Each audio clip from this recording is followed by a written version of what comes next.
Well, hey, let's talk about having our prayers answered. Just as needing the right key is important to open a door, there are scriptural principles that guarantee that your prayers will be answered. And I would say that most importantly, we need to make sure that we have faith. God's word says in Hebrews 11:6, and without faith it is impossible to please God, because anyone who comes to him must believe that he exists and that he rewards those who earnestly seek him.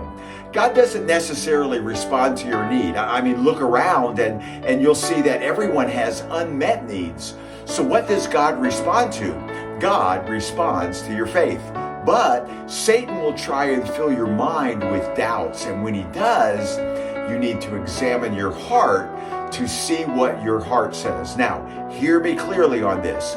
You can believe God's word in your heart even when your mind questions it. So stand on what's in your heart instead of what's in your head. Now understand, I'm not talking about, follow your heart and do what you feel is right.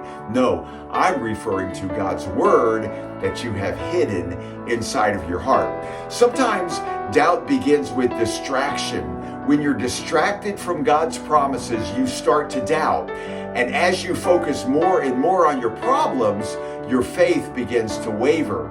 When that happens, you must refocus like a laser on God's promises and merely glance at your problems.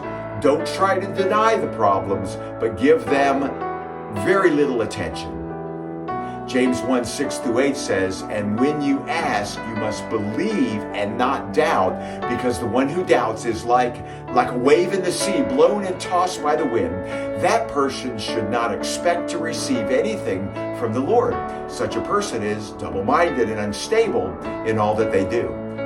So I would say, stay anchored to God's word and don't drift all over the place when your circumstances begin to change. Now, that is faith in God. God bless you.